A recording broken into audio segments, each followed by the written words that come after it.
Eucus. Reed's hands were shaking as he dragged the woman's limp body onto the muddy bank. Her lips were blue. Her eyes weren't opening. He'd pulled drowning victims from rivers before, back when he wore a different uniform, lived a different life. But this time his daughter was watching from their back porch, 30 yards away, her small silhouette framed by the kitchen light. He pressed his palm against the woman's sternum and pushed hard, once, twice, feeling ribs flex under his hand. She convulsed and vomited river water across his forearm. Then she gasped, a raw, desperate sound that cut through the November wind. Lucas looked up at his daughter. Ellie's hands were pressed against the glass. He didn't know it yet, but the woman choking on air between his knees would unravel everything he'd spent 5 years carefully holding together. If you're watching from anywhere in the world, drop your city in the comments below and hit that like button. I want to see how far this story travels. Now let's dive in. The call came in at 6:47 p.m. Lucas was standing at the kitchen counter cutting carrots into uneven chunks while Ellie sat at the table behind him, her math homework spread out like a small disaster. She was humming something off-key, swinging her legs under the chair. The kitchen smelled like garlic and browning chicken. Normal, controlled, the way Lucas liked it. "Dad, what's 8 times 7? 56. Are you sure?" "Positive." She erased something aggressively. "I wrote 54. "That's why you check your work. You sound like Mrs. Pemberton." "Mrs. Pemberton sounds smart." Ellie snorted. She had her mother's nose, the same small upturn at the end that made her look like she was always about to ask a question. Lucas didn't let himself think about that most days. He kept his eyes on the cutting board, on the rhythm of the knife, on the immediate and the manageable. His phone buzzed on the counter.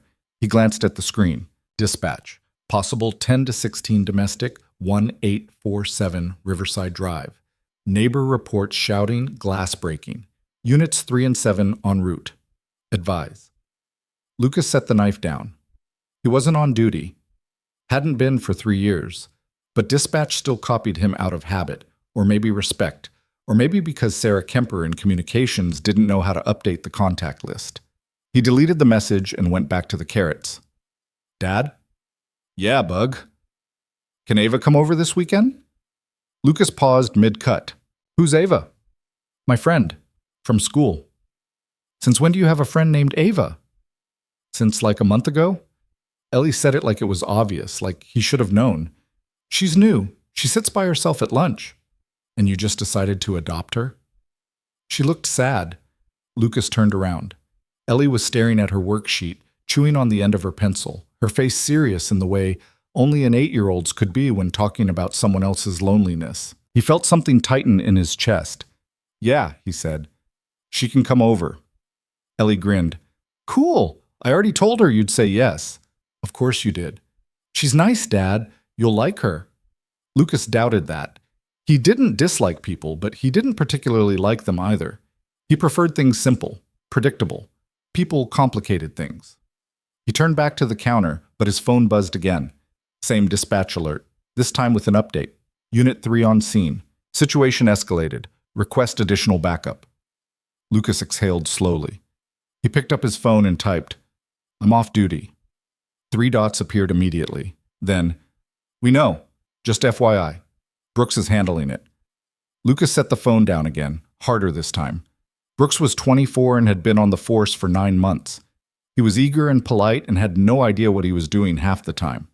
Lucas told himself it wasn't his problem anymore. He'd left that life behind. He had a daughter to raise, a quiet house to maintain, a routine that kept both of them afloat. "Dad, you're burning the chicken."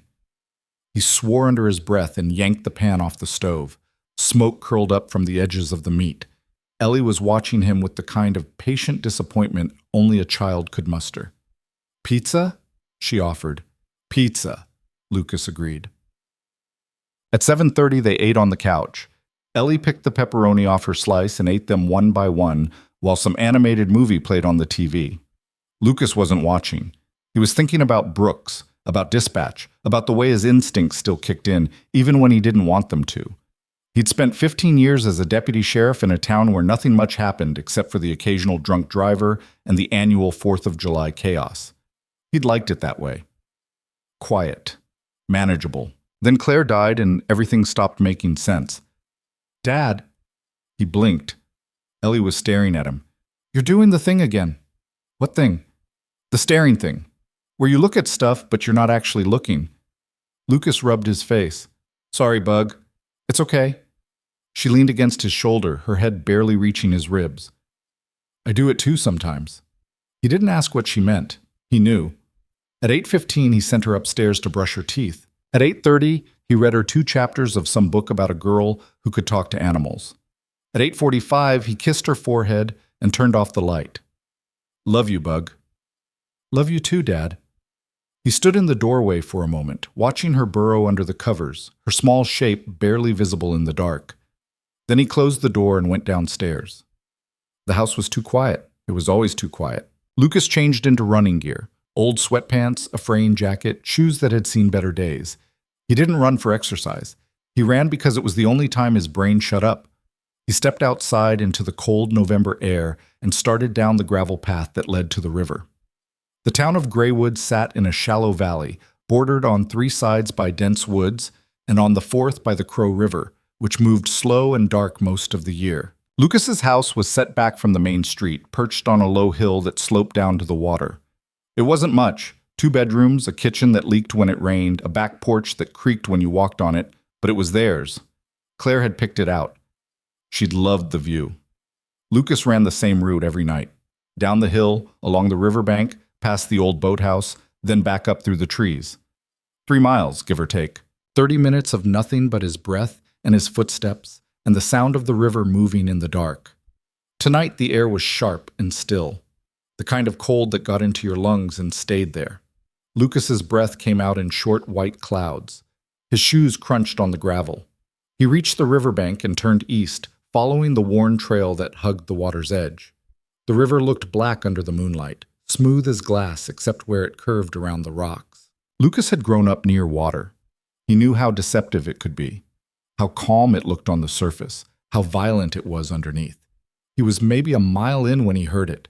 A sound, faint, almost swallowed by the wind. He slowed, stopped, listened.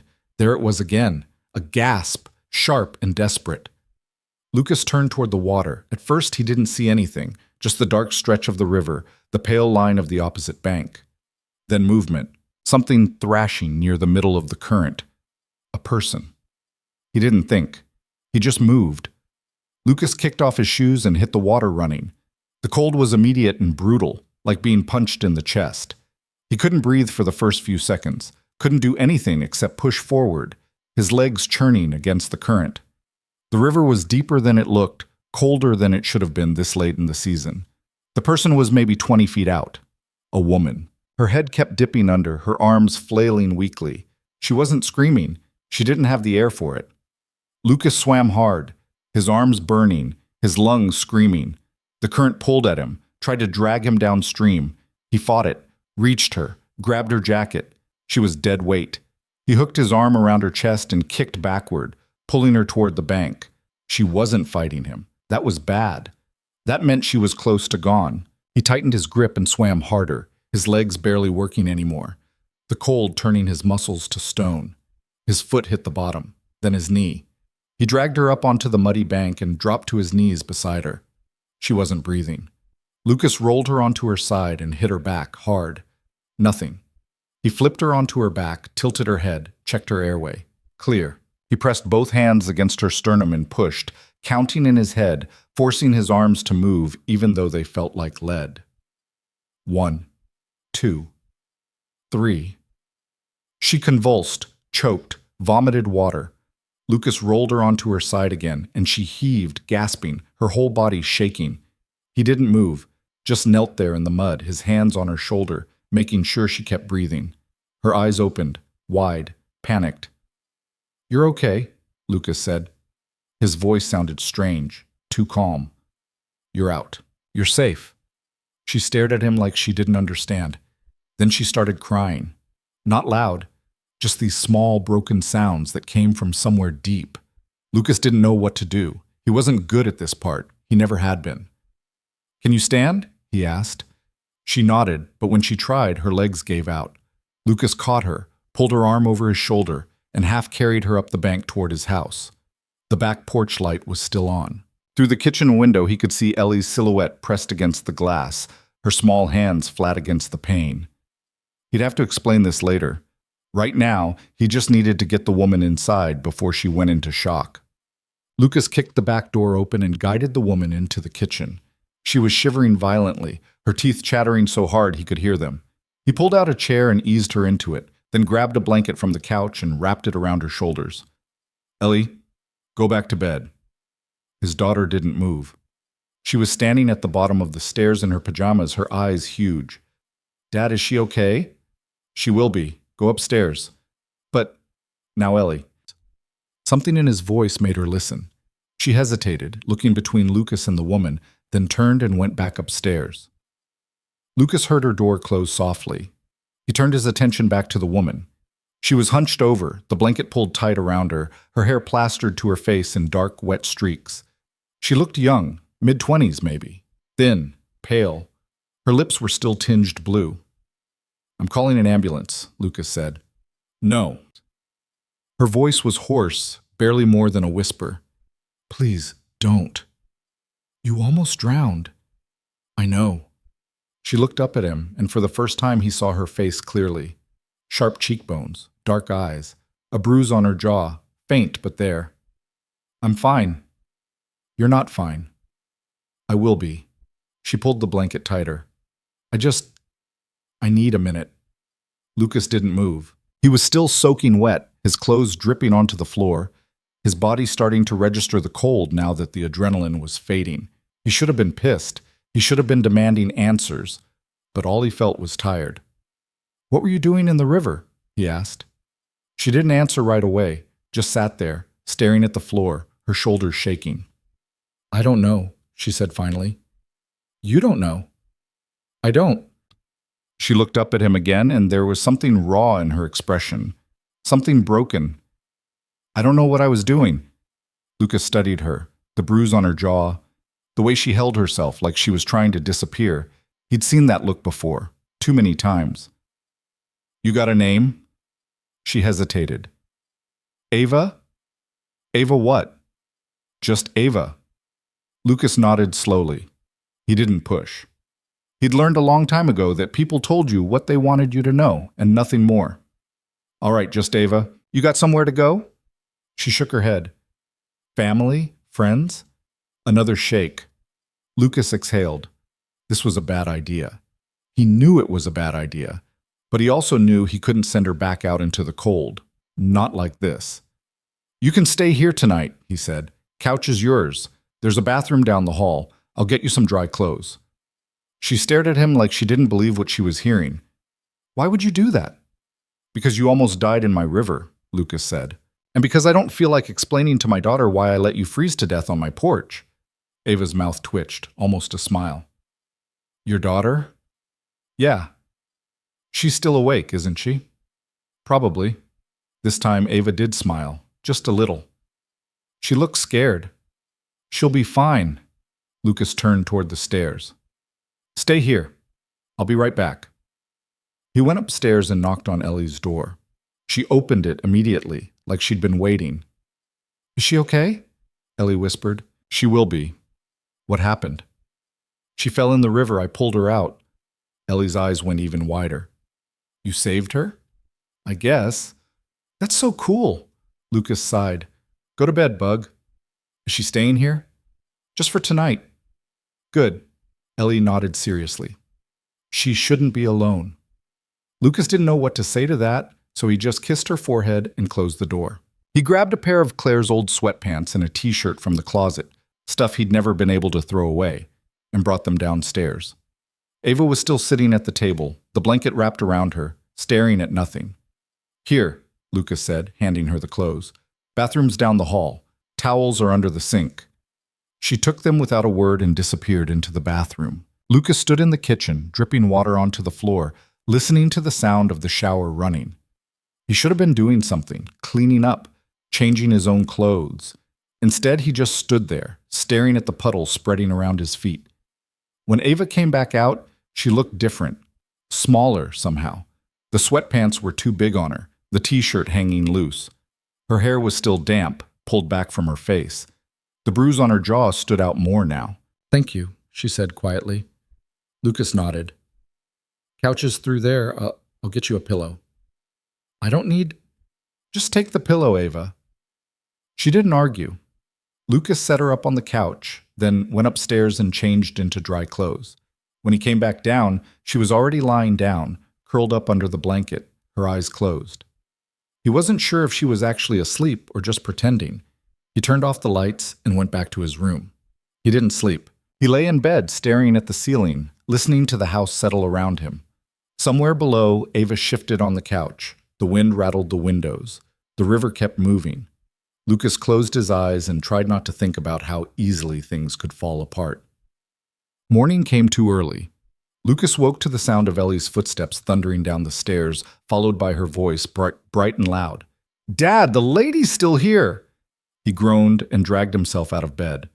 By the time he got downstairs, Ellie was standing in the living room, staring at Ava with unfiltered curiosity. Ava was sitting up on the couch, the blanket wrapped around her shoulders, looking like she'd been caught doing something she shouldn't. "Ellie," Lucas said, "give her some space. I'm just looking. Go get ready for school." "But now!" Ellie huffed but obeyed, stomping back upstairs. Lucas looked at Ava. She looked worse in the daylight, exhausted, hollow. "How are you feeling?" he asked. "Like I got hit by a truck." "That's normal?" She almost smiled. "You a doctor?" "Used to be a deputy." "Used to be?" "It's a long story." Ava nodded slowly. "Most things are." Lucas went to the kitchen and started the coffee maker. He didn't ask if she wanted any. He just poured 2 cups and brought one to her. She took it with both hands, like she was trying to absorb the warmth. "I should go," she said. "Where?" "I don't know." "Then stay." She looked up at him, surprised. "I can't just—" "You can, for now." Lucas sat down in the armchair across from her. "Look, I don't know what you're running from. I don't need to know. But you don't have anywhere else to go, and I'm not going to send you out there with nothing." Ava stared at him. "Why?" "Because I pulled you out of the river," Lucas said, "and I'd like to think that means something." She didn't say anything for a long time, just sat there, holding the coffee, her eyes fixed on the floor. "Okay," she said finally, "just for a few days." Lucas nodded. "All right." Ellie came back downstairs, her backpack slung over one shoulder, her hair pulled into a lopsided ponytail. "Dad, we're going to be late." "I know." Ellie looked at Ava. "Are you staying?" Ava glanced at Lucas, then back at Ellie. "For a little bit." Ellie grinned. "Cool. Do you like pancakes?" "Ellie," Lucas said. "School. Now." She groaned but headed for the door. Lucas grabbed his keys and followed her out, glancing back at Ava one last time. She was still sitting on the couch, holding the coffee, looking like she didn't quite believe any of this was real. He wasn't sure he did either. The days that followed were strange. Ava didn't talk much. She spent most of her time in the living room, reading books she found on the shelf or staring out the window at the river. She didn't ask questions, didn't offer explanations. Lucas didn't push. He'd learned a long time ago that people opened up when they were ready, and not a moment before. Ellie, on the other hand, had no concept of personal space. She asked Ava 1,000 questions. "Where are you from? Do you have any brothers or sisters? What's your favorite color? Do you like dogs? Have you ever been to Disneyland?" Ava answered patiently, even when Lucas could see the exhaustion in her eyes. "She's persistent," Ava said one evening after Ellie had finally gone to bed. "That's one word for it," Lucas said. They were sitting in the kitchen. Lucas was at the table, going through bills. Ava was leaning against the counter, holding a cup of tea. The bruise on her jaw was starting to fade, but Lucas could still see it when the light hit her face the right way. "She likes you," Lucas said. "She's easy to like." "Most kids aren't," Ava smiled. "She's not most kids." Lucas didn't disagree. "She asked about her mom today," Ava said quietly. Lucas's pen stopped moving. He didn't look up. "What did you tell her?" "That I didn't know. That she should ask you." Lucas nodded slowly. "Good." Ava was quiet for a moment. Then, "How long has it been?" 5 years? I'm sorry. Everyone is. There was an edge in his voice he hadn't meant to put there. Ava didn't flinch. She just took another sip of tea and looked out the window. You don't have to talk about it, she said. I know. They sat in silence for a while. Not uncomfortable, just quiet. She had cancer, Lucas said eventually. He didn't know why he was telling her this. Maybe because Ava didn't look at him with pity. Maybe because she didn't fill the silence with empty platitudes. Ovarian. By the time they caught it, it was too late. Ava didn't say anything, just listened. She died 3 weeks after Ellie's 3rd birthday, Lucas continued. I quit the force a year later. Couldn't do it anymore. Couldn't pretend I had my shit together when I didn't. Do you now? Ava asked. Have your shit together? Lucas almost laughed. Not even close. Ava nodded. Yeah, me neither. They didn't talk after that. Just sat there. 2 broken people in a quiet kitchen, the weight of their separate grief hanging in the air between them. It wasn't much, but it was something. By the end of the first week, Ava had started helping around the house. Not because Lucas asked, she just did. She washed dishes, folded laundry, fixed the loose hinge on the cabinet door that had been driving Lucas crazy for months. Small things, unspoken. Ellie was thrilled. Ava showed me how to make friendship bracelets, she announced one night at dinner. Lucas looked at Ava. You know how to make friendship bracelets? I had a lot of free time as a kid. Can you teach me how to make one for Dad? Ellie asked. Sure. Ellie beamed. Lucas felt something shift in his chest, something uncomfortable and warm and entirely unwelcome. Later that night, after Ellie was asleep, Lucas found Ava sitting on the back porch. She had a blanket wrapped around her shoulders, her knees pulled up to her chest. The river was quiet tonight, just a soft murmur in the dark. Lucas sat down beside her. You don't have to do all that, you know. Do what? Help out. You're not an employee. Ava glanced at him. I know. I don't like feeling useless. You're not useless. I was. She said it matter-of-factly, no self-pity in her voice. Before this? Before you. Lucas didn't know what to say to that. I left everything, Ava continued. My job, my apartment, my entire life. I just packed a bag and drove until I ran out of road. Ended up here. Didn't even know where here was. Why? Ava was quiet for a long time. Because I couldn't breathe anymore. Because everywhere I looked, I saw the same walls, the same routine, the same emptiness. I thought if I left, maybe I'd find something different, something better. She laughed bitterly. Turns out, you can't outrun yourself. Lucas understood that more than he wanted to admit. What about you? Ava asked. Why did you quit? Same reason, I guess. I couldn't do it anymore. Couldn't keep pretending I was okay when I wasn't. Do you miss it? Sometimes. Lucas leaned back against the porch railing. Mostly I just miss feeling like I was good at something. You're good at this. At what? Being a dad. Being present. Ava looked at him, her expression serious. Ellie's lucky. Lucas didn't feel lucky. He felt like he was barely holding it together most days, but he didn't say that. You're good with her too, he said instead. Ava smiled. She makes it easy. They sat in silence after that, the cold pressing in around them, the river moving slow and steady in the dark.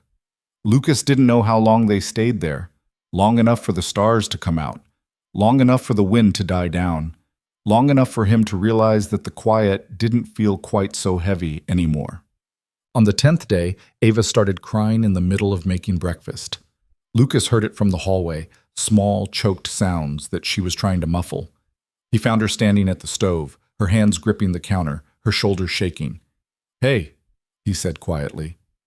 She didn't turn around. I'm fine. You're not. Her voice broke. I don't know what I'm doing here. I don't know what I'm doing anywhere. Lucas didn't touch her, didn't move closer. He just stood there, giving her space to fall apart. I thought leaving would fix it, Ava said. I thought if I just got away, I'd figure it out. But I'm still lost.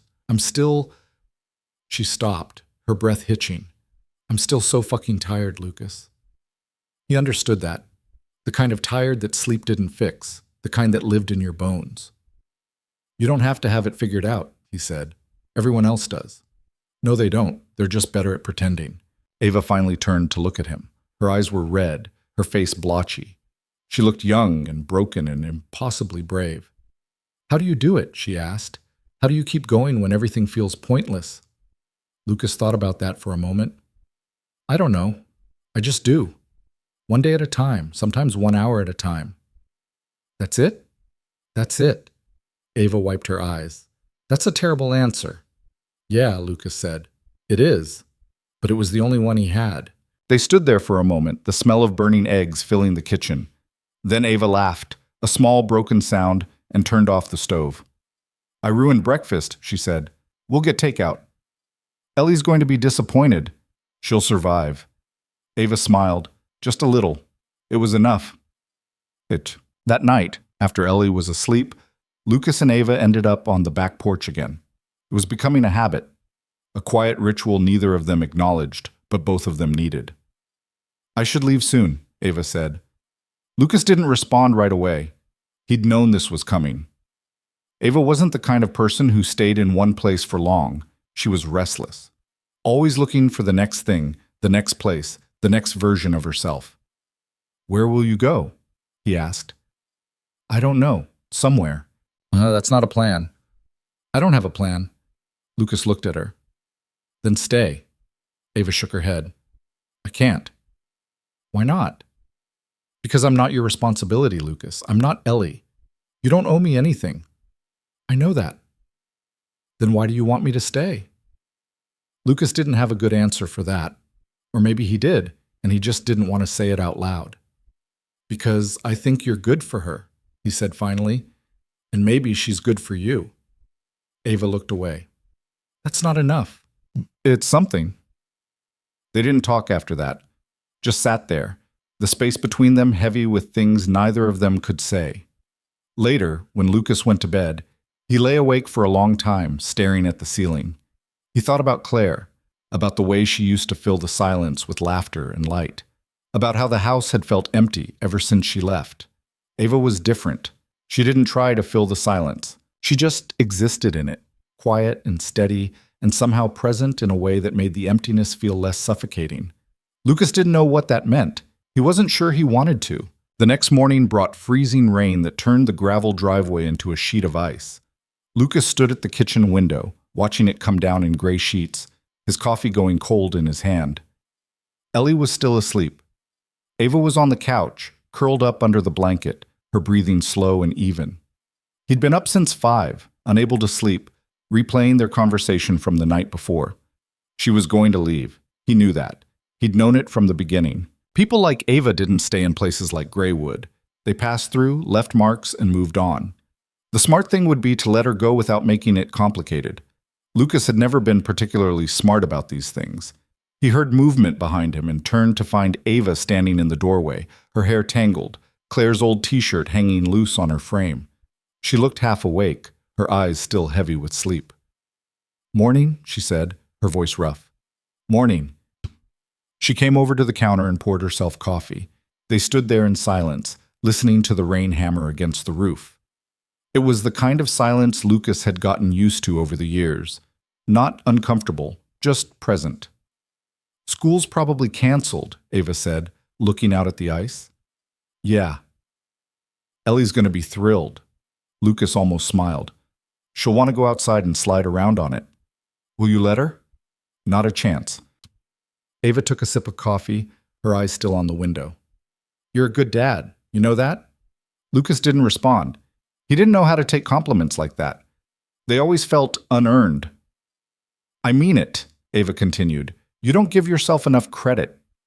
I'm just doing what I have to do. That's more than a lot of people manage. Lucas turned to look at her. There was something in her expression he couldn't quite read, something raw and unguarded. What about you?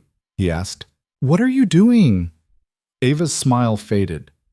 Surviving, I guess. That's more than a lot of people manage too. She looked at him for a long moment, then set her coffee down. I'm leaving tomorrow. Lucas felt something tighten in his chest. You sure? No, but I need to. Where will you go?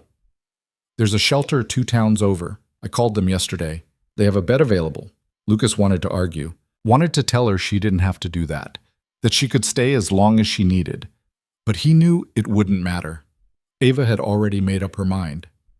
All right, he said quietly. All right? Yeah. Ava looked surprised. You're not going to try to talk me out of it? Would it work? No. Then what's the point? She studied him for a moment, then shook her head. You're a strange man, Lucas Reed. I've been told. The sound of small feet on the stairs interrupted them. Ellie appeared, still in her pajamas, her hair sticking up in every direction. Is there school? She asked hopefully. No school, Lucas said. Ellie pumped her fist in the air. Yes! Don't get too excited. You're still doing your homework. Ellie's face fell. That's not fair. Life's not fair, Bug. She groaned dramatically and flopped onto the couch. Ava laughed. A real laugh, the kind Lucas hadn't heard from her before. It changed her whole face, made her look younger, less burdened. Can we make pancakes? Ellie asked, looking at Ava. I don't know, Ava said. Your dad might not trust me in the kitchen after yesterday. What happened yesterday? I burned the eggs, Ellie giggled. Dad burns stuff all the time. Hey, Lucas said. I'm standing right here. It's true, Dad. You're not a good cook. I'm an adequate cook. You made pizza 3 times last week. Ava was trying not to laugh. Lucas shot her a look, but there was no heat in it. Fine, he said. Ava's in charge of breakfast. I'll supervise. You mean you'll watch and criticize? Ava said. That's what supervising is. This time Ava did laugh, and Ellie joined in, and for a moment the kitchen felt warm and full in a way it hadn't in years. Lucas stood there, watching the two of them move around each other with easy familiarity, and felt something shift inside him, something dangerous and hopeful and terrifying. He pushed it down and went to get the pancake mix.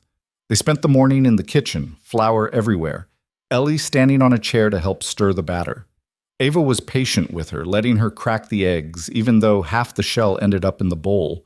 Lucas fished it out and said nothing. The pancakes turned out lopsided and slightly burned on the edges, but Ellie declared them the best she'd ever had. Better than Dad's? Ava asked. Way better. Traitor, Lucas muttered. Ellie grinned and stuffed another bite into her mouth, syrup dripping down her chin. After breakfast, Lucas set Ellie up at the table with her homework while he cleaned the kitchen. Ava disappeared into the living room. He could hear her moving around, the soft rustle of fabric, the creak of the couch. When he finished the dishes and went to check on her, he found her packing the small duffel bag she'd arrived with. You don't have to leave tomorrow, Lucas said from the doorway. Ava didn't look up. Yeah, I do. Why? Because if I don't, I'll get comfortable. And if I get comfortable, I'll stop trying to figure out what comes next. Would that be so bad? Ava paused, her hand still on the bag. For me? Yeah. I don't do well with staying still. You've been still for 2 weeks. Exactly. That's about my limit. Lucas leaned against the door frame, watching her fold a shirt that was already folded. Her movements were precise, mechanical, like she was trying to keep her hands busy so she didn't have to think. Ellie's going to be upset, he said. I know. So am I. Ava finally looked up at him.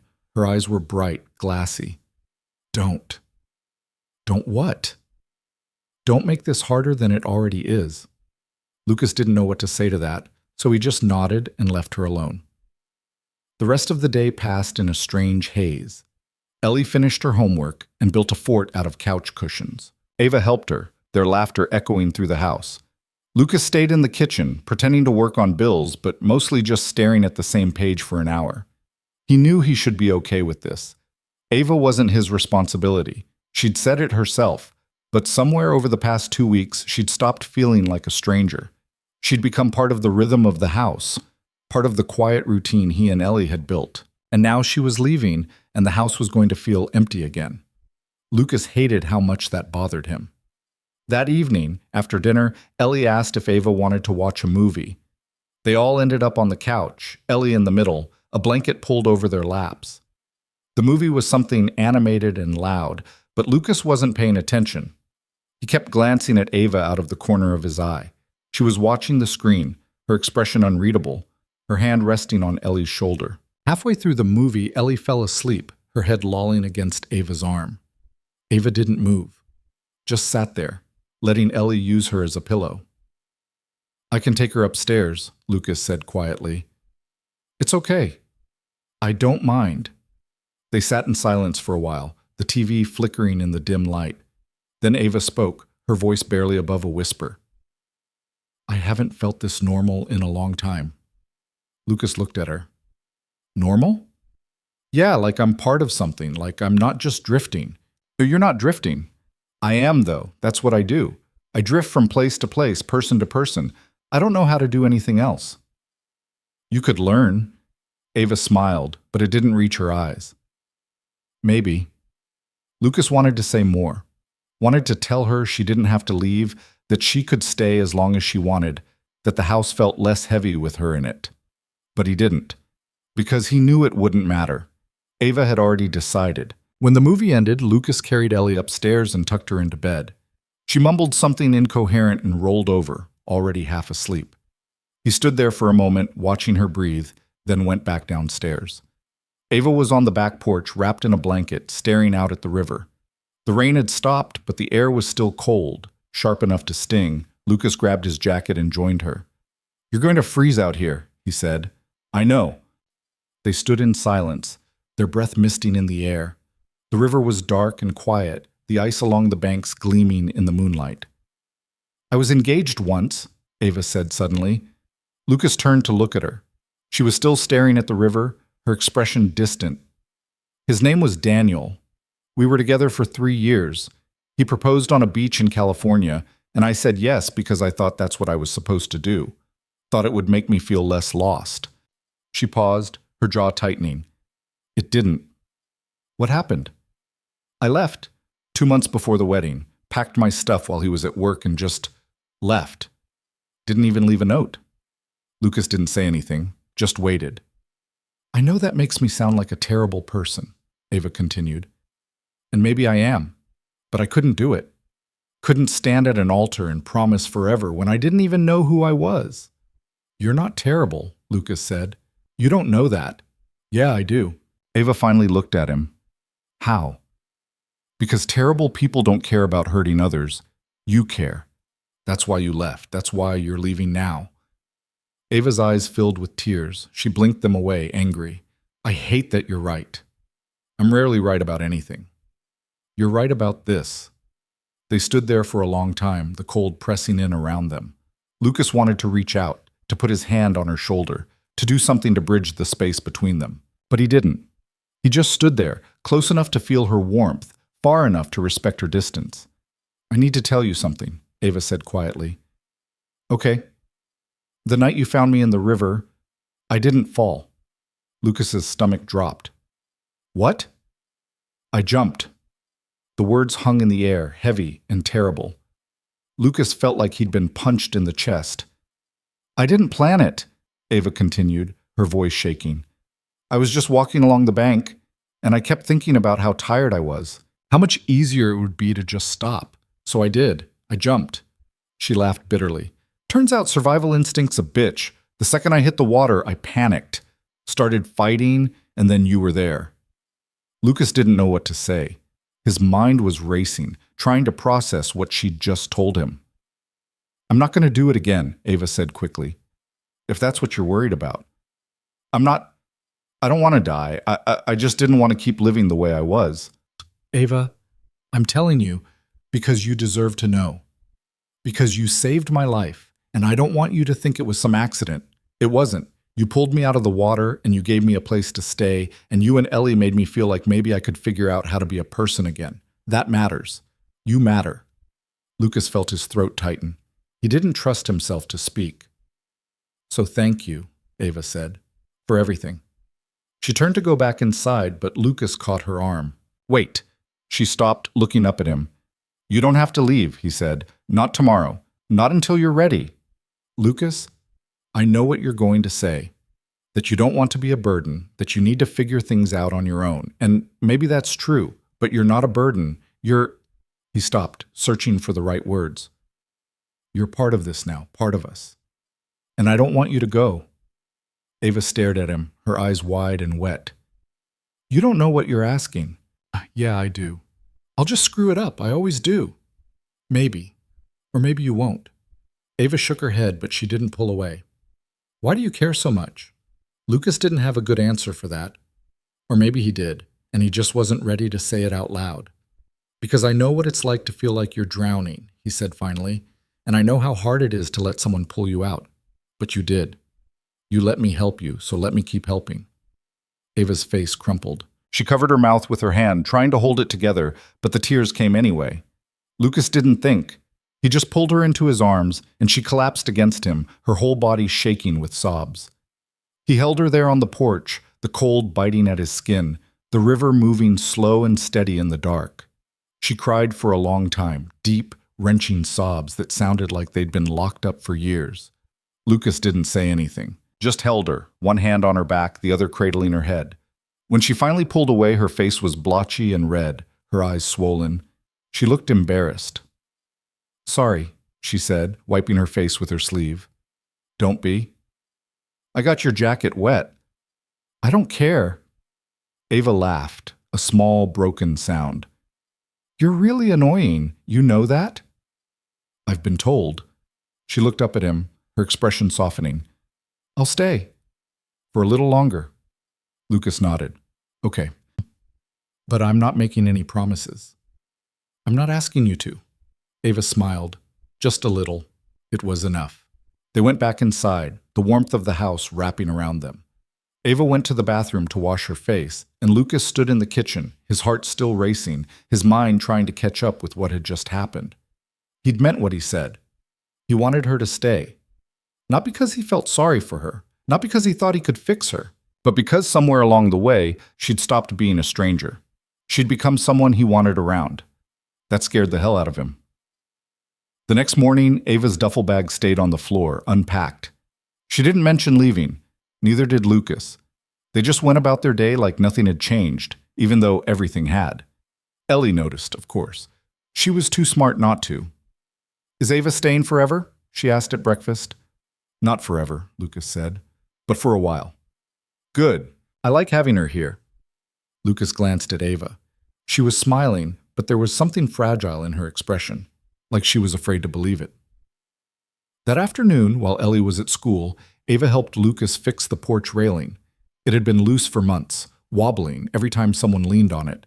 Lucas had meant to fix it a dozen times, but never got around to it. You don't have to do this, he said, handing her a screwdriver. I know, I want to. They worked in comfortable silence, the only sounds the creak of wood and the distant hum of traffic. Ava was good with her hands, quick and efficient. She didn't talk much, just focused on the task, her brow furrowed in concentration. Where'd you learn to do this? Lucas asked. My dad. He was a carpenter. Taught me how to use tools before I could ride a bike. He's still around? Ava's expression tightened. No, he died when I was 16. I'm sorry. It was a long time ago. Lucas didn't push. He just handed her another screw and kept working. When they finished, Ava leaned against the railing, testing it. It didn't move. Not bad, she said. You did most of the work. You held the flashlight. That's an important job. Ava laughed. It was becoming easier, Lucas noticed. The laughter, the smiles, like she was slowly remembering how to be light. That evening, after dinner, Ellie asked Ava to help her with an art project. They spread out on the living room floor, construction paper and markers everywhere. Lucas watched from the kitchen, pretending to read the paper, but mostly just listening to their conversation. What are you making? Ava asked. A card for my friend Maya. It's her birthday next week. That's nice of you.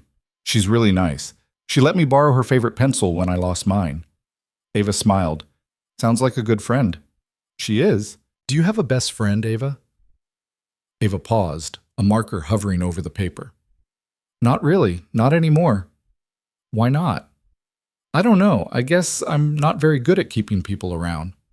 Ellie frowned. That's sad. Yeah, it is. You could be my friend. Ava looked at her, surprised. Yeah? Yeah.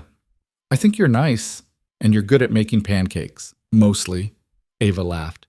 Mostly, huh? They were a little burned. Fair point. Ellie went back to coloring, and Ava sat there, watching her, a small smile on her face. Lucas felt that tightness in his chest again, that dangerous, hopeful thing he kept trying to ignore. Later that night, after Ellie was asleep, Lucas found Ava on the back porch again. She seemed to gravitate there, like the river called to her. "You okay?" he asked. "Yeah, just thinking." "About what?" Ava was quiet for a moment. "About how weird it is that I feel more at home here than I ever did in my own apartment." Lucas sat down beside her. "Maybe that says more about the apartment than it does about here." "Maybe." Ava pulled the blanket tighter around her shoulders. "Or maybe it says something about me, about how I've been living." "How have you been living?" "Like I'm waiting for something, like real life is supposed to start at some point, and everything before that is just filler." "And now?" "Now I think maybe I've been waiting for the wrong thing." Lucas didn't ask what she meant. He thought he already knew. They sat in silence, the river murmuring below them. The stars were out tonight, sharp and cold against the black sky. Lucas hadn't looked at the stars in years. Hadn't had a reason to. "Can I ask you something?" Ava said. "Sure." "Do you ever think about starting over? Like, completely? New town, new life, new everything?" Lucas considered that. Sometimes. But then I think about Ellie, about how much she's already lost. I can't uproot her like that. Even if it meant you'd be happier? I don't know if I'd be happier. I think I'd just be somewhere else, still carrying the same weight. Ava nodded slowly. "Yeah, that makes sense." "Why do you ask?" "Because I keep thinking that's the answer.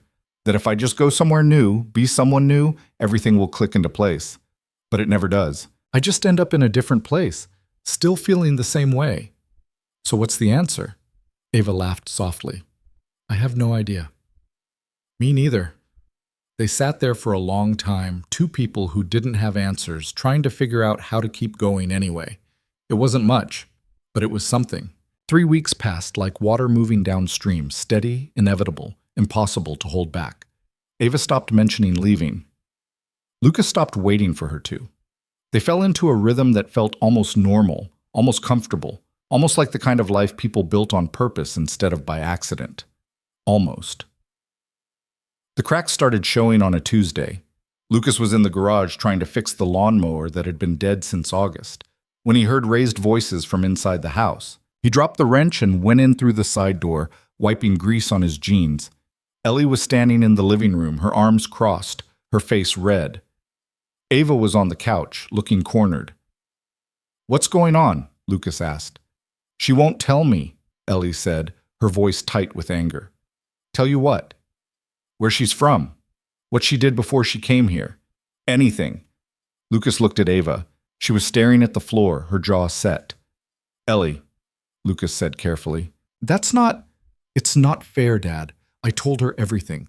About Mom, about school, about Maya being mean to me last year, and she won't tell me anything." "That's her choice. But we're friends. Friends tell each other stuff." Ava stood up abruptly. "I need some air." She walked past them and out the front door. Lucas heard it close, not quite a slam, but close enough. Ellie's eyes were watering. "I didn't mean to make her mad." "I know, Bug." Lucas knelt down in front of her. "But sometimes people need privacy. It doesn't mean they don't care about you." "Then why won't she talk to me?" "Because it's hard. Because talking about painful things makes them real again." Ellie wiped her eyes with the back of her hand. "Is Ava's past painful?" "I think so, yeah." "Like Mom?" Lucas felt his chest tighten. "Different. But yeah, painful." Ellie was quiet for a moment, thinking. Then she looked up at him with those eyes that were too much like Claire's. "Do you think she'll leave because I was mean?" "You weren't mean. You were honest. And no, she's not going to leave." "How do you know?" Lucas didn't know. He was just hoping. "Go do your homework," he said instead. "I'll talk to her." Ellie nodded and trudged upstairs. Her shoulders slumped. Lucas waited until he heard her door close, then went outside. Ava was sitting on the porch steps, her arms wrapped around her knees. She didn't look up when Lucas sat down beside her. "She didn't mean anything by it," Lucas said. "I know." "She's 8. She doesn't understand boundaries yet." "I said, I know." Ava's voice was tight, defensive. They sat in silence for a while. A car drove past, slow and aimless. The neighbor's dog barked once, then stopped. "I can't do this," Ava said quietly. Lucas's stomach dropped. "Do what?" "This. Pretend I'm part of your life when I'm just passing through." "Who says you're passing through?" "I do. That's what I do, Lucas." "I stay until things get complicated, and then I leave." "Things aren't complicated," Ava laughed bitterly. "Your daughter just asked me to open up to her. That's complicated. That's attachment. That's exactly what I can't do." "Why not?" "Because I'll hurt her. I always hurt people." Lucas turned to look at her. Her face was set, hard, but her eyes gave her away. She was scared. "You're not going to hurt her," he said. "You don't know that." "Yeah, I do. Because you care too much to let that happen." Ava shook her head. "You have too much faith in me." "Maybe you don't have enough in yourself." She didn't respond to that, just sat there, staring at the empty street, her fingers digging into her arms. "I was a teacher," she said suddenly. "Before. Elementary school, 3rd grade." Lucas didn't say anything, just waited. "I was good at it too. The kids liked me. I liked them. But I couldn't handle the rest of it. The politics, the bureaucracy, the parents who thought their kid was perfect when they were actually just assholes in training." She paused. "There was this one kid, Marcus, sweet kid, quiet, always drew these amazing pictures during free time. His dad used to pick him up drunk. I reported it. Had to. It's the law." "What happened?" "They investigated. Found enough to remove Marcus from the home temporarily. His dad blamed me. Showed up at the school one day, screaming in the parking lot. Security had to escort him off the property." Ava's voice was flat, emotionless. "Marcus came back to class a week later with bruises on his arms. Wouldn't talk to me. Wouldn't even look at me. I found out later his dad told him I was the reason he got taken away, that I was trying to destroy their family. That's not your fault. I know that. Logically, I know that. But Marcus didn't know that. He was 8 years old and he thought I betrayed him." Ava's voice cracked. "I couldn't look at him after that. Couldn't stand being in that classroom, knowing I'd made everything worse. So I quit. Just walked out in the middle of the semester and never went back." Lucas didn't know what to say. He wanted to tell her she'd done the right thing, that reporting abuse was the only option, that none of it was her fault, but he knew it wouldn't help. She'd already told herself all of that, and it hadn't changed how she felt. "Is that when you left the city?" he asked instead. "Not right away. I tried to find another job, but word gets around. No one wants to hire the teacher who abandoned her class. So I bartended for a while, worked retail, moved from place to place. And then one day I woke up and realized I didn't recognize my own life anymore. Didn't recognize myself. So I got in my car and drove until I couldn't drive anymore. And ended up in the river. And ended up in the river." They sat there for a long time, the weight of her words settling between them. Lucas thought about Marcus, about Ellie, about all the ways people carried guilt that didn't belong to them. "Ellie's not Marcus," he said finally. "I know. And you're not leaving her in a worse place by being here. You're making it better." Ava looked at him, her eyes wet. "What if I can't stay? What if I wake up one day and need to run again?"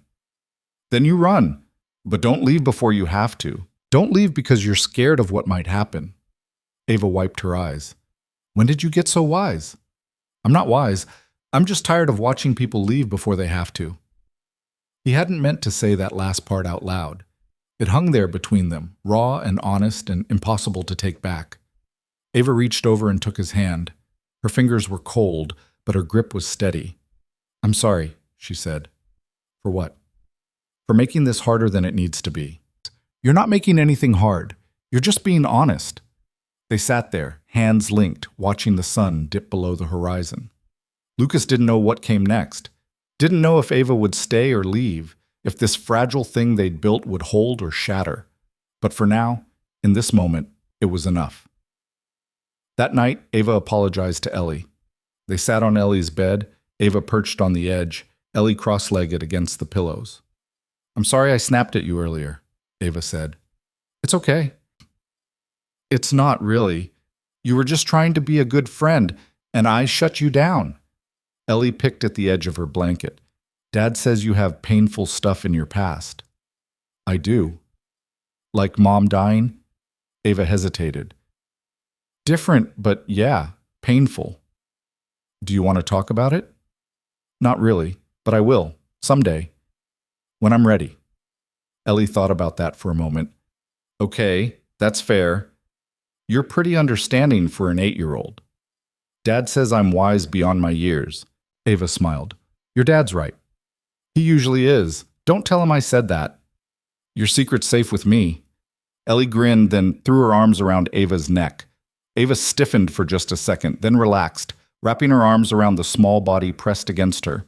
She closed her eyes, and Lucas, watching from the doorway, saw her face crumple just a little before she got it under control. When Ava pulled away, Ellie was smiling. I'm glad you're here, Ellie said. Me too, Bug. Ellie's eyes went wide. You called me Bug. That's Dad's name for me. Ava looked panicked. Sorry, I didn't mean... No, it's okay. I like it. Ava laughed, shaky and relieved. Okay, good. Lucas cleared his throat from the doorway. Bedtime, Ellie. But I'm not tired. You're never tired. Ellie flopped back dramatically on the bed. Fine. But can Ava tuck me in? Lucas looked at Ava. She looked terrified and touched all at once. If she wants to, Lucas said. Ava nodded. Yeah, I can do that. Lucas left them to it, going downstairs to clean up the kitchen. He could hear their voices drifting down, Ava reading something, Ellie asking questions. It sounded so normal, so domestic, so much like something that could last. He was loading the dishwasher when Ava came down. She looked exhausted. You okay? Lucas asked. Yeah, that was just intense. She has that effect. Ava leaned against the counter, watching him rinse plates. She asked if I was going to be her new mom. Lucas froze. What did you say? I said no, that no one could replace her mom, but that I could be her friend, if that was okay. What did she say? She said it was more than okay. Lucas set the plate down carefully. And how do you feel about that? Terrified. That's fair. Ava laughed softly. You're very calm about all this. I'm not calm. I'm just good at pretending. Yeah, me too. They finished cleaning in silence, moving around each other with practiced ease. When they were done, Lucas made tea and they took it out to the porch. The ritual had become automatic. Neither of them questioned it anymore. I need to tell you something, Ava said after a while. Lucas's stomach tightened. Okay. I called the shelter today. Told them I wasn't coming. Okay. I also called my landlord in the city. Told him to donate everything in my apartment. I'm not going back. Lucas looked at her. What does that mean? It means I'm staying here in Graywood. I don't know for how long, but I'm not running anymore. Not right now. You're sure? No, but I'm doing it anyway. Lucas felt something loosen in his chest, something he hadn't realized was wound tight. All right. All right. Yeah. Ava shook her head, a small smile playing at her lips. You're the strangest man I've ever met, Lucas Reed. So you keep saying. They sat in comfortable silence, sipping tea, watching the river move in the dark. Lucas thought about all the ways a life could change in a moment. How you could save someone without meaning to. How they could save you right back without either of you realizing it was happening. I should probably get a job, Ava said. Probably. Any suggestions? Lucas thought about it. Miller's Hardware is always looking for people, and the diner needs waitresses. I've never waitressed before. It's not that hard. You just carry food and smile at people. I'm not great at smiling at people. You smile at Ellie all the time. That's different. She's easy to smile at. Lucas couldn't argue with that. The next morning, Ava walked into town and filled out applications at both places. She came back 3 hours later with a job at the diner starting Monday. That was fast, Lucas said. The owner's desperate. Apparently 2 waitresses quit last month. Ava collapsed onto the couch. I think I made a mistake. You'll be fine. You don't know that. You're right, but I'm choosing to believe it anyway. Ava threw a pillow at him. He caught it and threw it back. Ellie came home from school to find them in a full-blown pillow fight, furniture pushed aside, both of them laughing like idiots. She dropped her backpack and dove in without hesitation, whooping as she launched a couch cushion at Ava's head. Lucas couldn't remember the last time the house had felt this loud, this chaotic, this alive. Later that night, after Ellie was asleep, Lucas found himself unable to settle. He wandered the house, straightening things that didn't need to be straightened, his mind spinning. Ava appeared in the kitchen doorway, wrapped in a blanket. "Can't sleep?" "Not really." "Me neither." She sat down at the table and Lucas joined her. The house was quiet except for the hum of the refrigerator and the distant sound of the river. "Can I ask you something?" Ava said. "Sure." "What was she like?" "Claire." Lucas hadn't expected that. He tensed automatically, the old instinct to deflect kicking in. But then he looked at Ava's face, open and genuine, and he realized he didn't want to deflect, not with her. "She was loud," he said, "always laughing, always singing off key, always talking. She couldn't stand silence, said it made her feel lonely." Ava smiled. "She sounds wonderful." She was. She was also stubborn as hell and had a temper like you wouldn't believe. We fought constantly. Stupid stuff, mostly. But we always made up. "How'd you meet?" "Coffee shop. I spilled my drink on her laptop." Ava's eyes widened. "Seriously?" "Seriously." She was furious. Told me I was the clumsiest person she'd ever met and demanded I buy her a new computer. I said I'd buy her dinner instead. She said that was a terrible trade. I said take it or leave it. Lucas smiled at the memory. She took it. And the rest is history? More or less. We got married 2 years later. Had Ellie a year after that. It was good, really good. Until it wasn't. The cancer? Lucas nodded. Ovarian. Stage 4 by the time they found it. She fought for 18 months, but it wasn't enough. I'm sorry. Everyone is. Lucas said it without bitterness, just fact. The worst part wasn't losing her. It was watching her fade, watching her become someone I didn't recognize. She was so tired at the end, so ready to stop fighting. Ava reached across the table and put her hand over his. Ellie looks like her. Yeah, she does. Does that make it harder or easier? Lucas thought about that. Both. They sat there for a while, hands linked across the table, the silence settling around them like a blanket. It wasn't uncomfortable. It was just present. Can I tell you something? Lucas said. Of course. I haven't talked about Claire like this in years. Everyone in town knew her, knew us. They all have opinions and memories and sympathy. It's exhausting. But with you, it's different. You didn't know her. You're not trying to make me feel better or compare my grief to someone else's. You're just listening. That's all I know how to do. It's more than most people manage.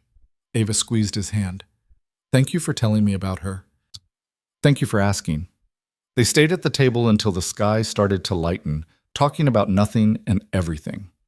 Lucas told her about growing up in Graywood, about his 15 years as a deputy, about the cases that stuck with him and the ones he wished he could forget.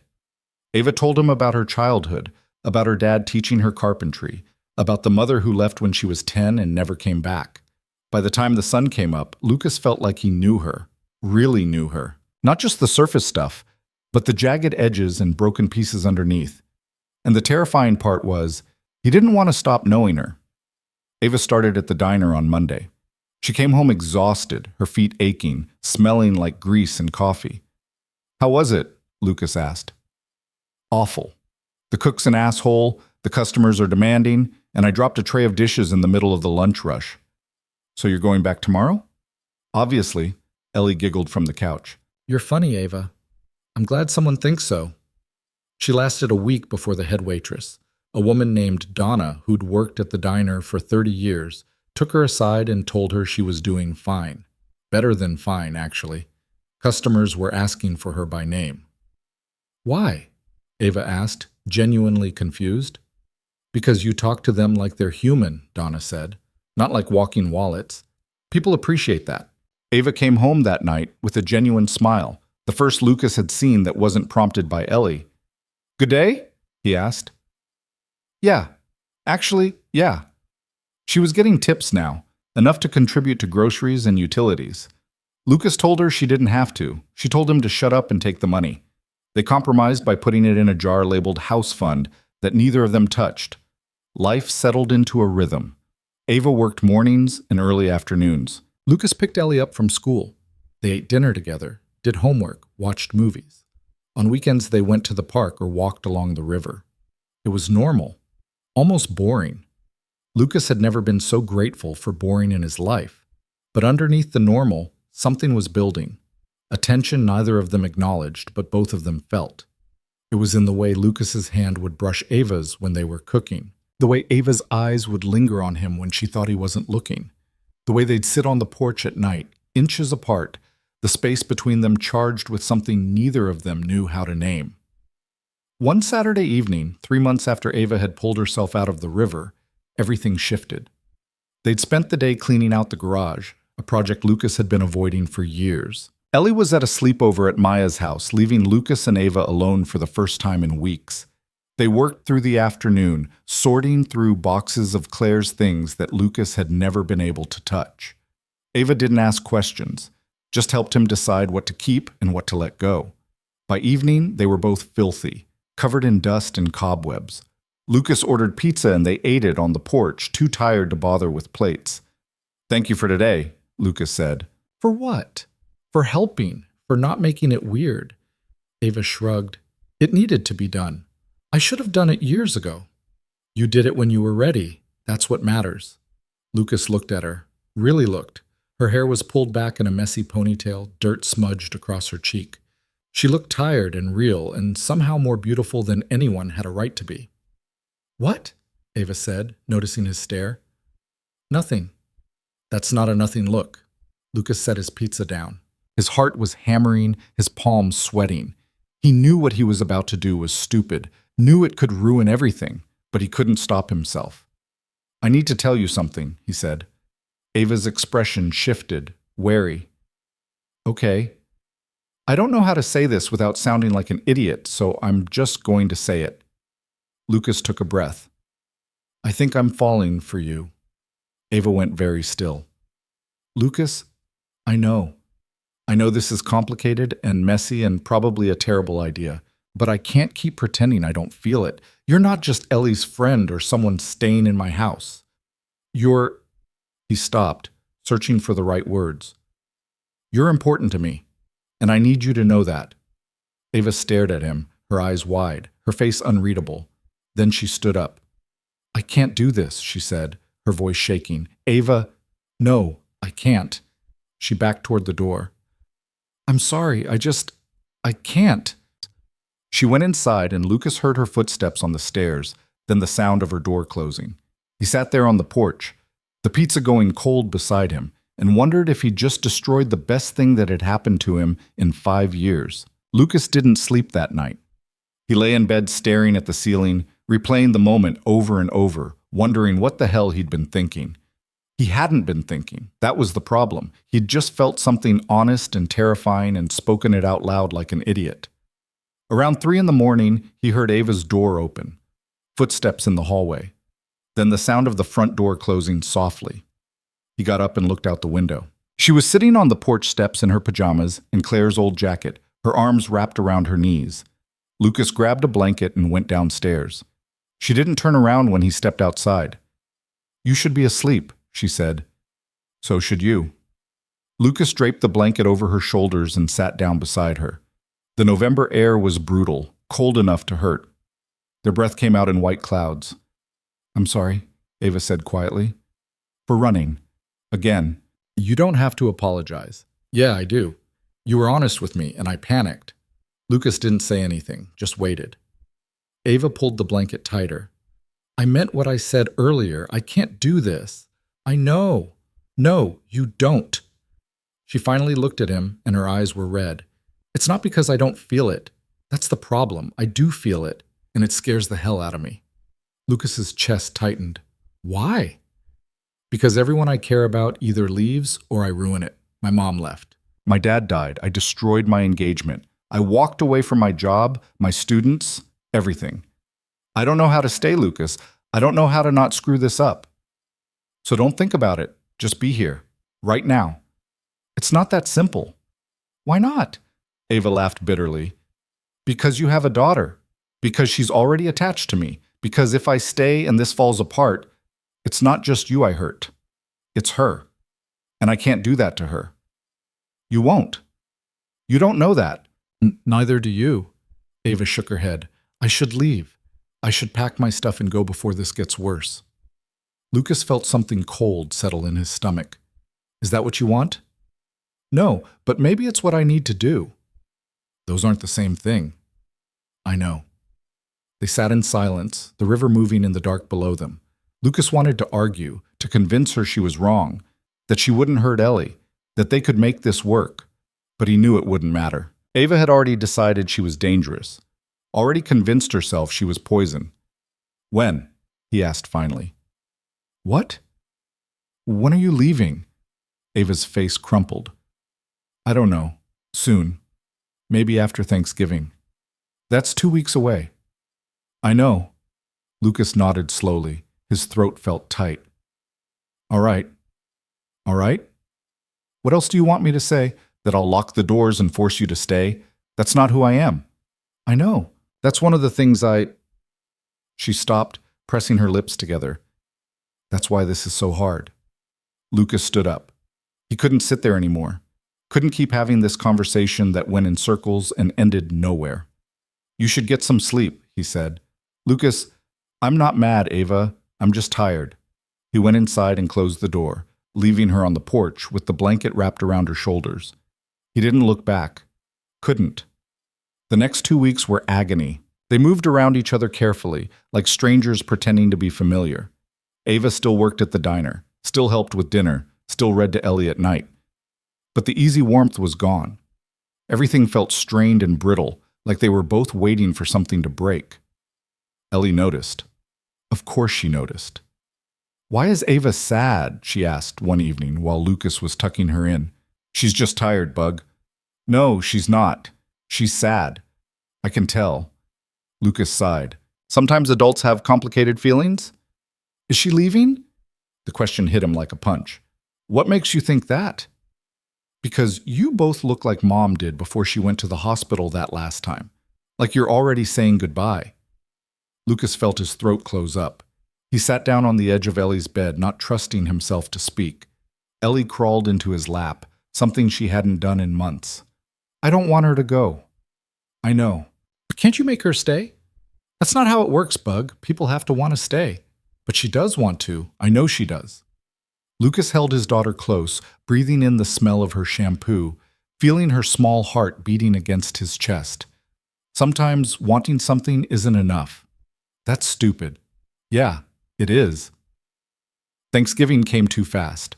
Lucas had never been good at holidays, not since Claire died. They were just reminders of what was missing, of the empty chair at the table. But Ellie always wanted to do something, so Lucas made the effort. Turkey, mashed potatoes, the works. All of it slightly burned or undercooked, but they managed. This year, Ava was there. She helped cook, which meant the food was actually edible. She made stuffing from scratch, some recipe her dad had taught her. The kitchen smelled like sage and butter and something warm that Lucas couldn't name. Ellie was practically vibrating with excitement, running between the kitchen and the living room, asking when they could eat every 5 minutes. Soon, Bug, Lucas said for the 10th time, but I'm hungry now. You're always hungry. Ava laughed, and for a moment it felt normal again, like maybe everything was fine, like maybe she wasn't planning to leave. But then Lucas caught the look on her face when she thought no one was watching, sad and resigned and already gone. They ate at the table, the three of them crowded together, plates piled high. Ellie insisted they go around and say what they were thankful for. I'm thankful for this food, she announced, and for Dad not burning it this year. Hey, Lucas said. Ava cooked most of it. Exactly, Ava grinned. Lucas rolled his eyes. Your turn, Dad, Ellie said. Lucas looked at his daughter, then at Ava. I'm thankful for you two, for this, for right now. Ellie beamed. Ava looked down at her plate. Ava? Ellie prompted. Ava was quiet for a moment. When she spoke, her voice was soft. I'm thankful for you letting me be part of this, even temporarily. The word hung in the air like a weight. Ellie's smile faded. You're not temporary, she said. Ellie, you're not. You're part of us now. Ava's eyes filled with tears. She blinked them away, forcing a smile. Eat your food, Bug. Ellie didn't argue, but Lucas saw the hurt on her face. The confusion. She was 8 years old, and she didn't understand why the adults around her kept leaving. After dinner, Ellie wanted to watch a movie. They piled onto the couch, Ellie between them, wrapped in blankets.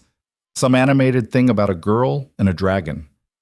Lucas wasn't paying attention. He kept glancing at Ava, watching her watch the screen, memorizing the curve of her jaw, the way her hair fell across her face. He was losing her, had already lost her, really. She'd made her choice. Halfway through the movie, Ellie fell asleep. Her head lolled against Lucas's shoulder, her breathing slow and steady. I should put her to bed, Lucas whispered. I can do it, Ava said. You sure? Yeah. Ava carefully scooped Ellie up, the girl's arms automatically wrapping around her neck. Lucas watched them go upstairs, heard the soft murmur of Ava's voice, the creak of Ellie's bed. When Ava came back down, her eyes were red again. You okay? Lucas asked. No. She sat down on this couch, as far from him as possible. Lucas stayed where he was, giving her space. I told her, Ava said. Lucas's stomach dropped. Told her what? That I'm leaving. She asked point blank, and I couldn't lie to her. What did she say? She asked why. I said I needed to figure some things out. She said I could figure them out here. Ava's voice broke. She said she didn't want me to go, that she loved me. Lucas closed his eyes. Ava. I told her I loved her too, and I do. I love her so much it hurts, and that's exactly why I have to leave. That doesn't make any sense. Yes, it does. If I stay, I'll just hurt her more. Better to leave now, before she's even more attached. She's already attached, Ava. So am I. Leaving now doesn't make it hurt less. It just makes it hurt sooner. Ava stood abruptly. I'm going for a walk. It's freezing outside. I don't care. She grabbed her jacket and left. Lucas sat there on this couch, listening to the movie play to an empty room, and wondered how everything had gone so wrong. He found her an hour later, down by the river. She was standing at the edge of the water, right where he'd pulled her out 3 months ago. For a terrifying second, Lucas thought she was going to jump again. Ava, he called out. She turned. I'm not going to do anything stupid. I know, He walked over to her. I wanted to make sure you were okay. I'm not okay, but I'm not going to hurt myself, if that's what you're worried about. Lucas stood beside her, both of them staring at the dark water. It looked calmer now, almost peaceful. Nothing like the violent current that had tried to drag her under.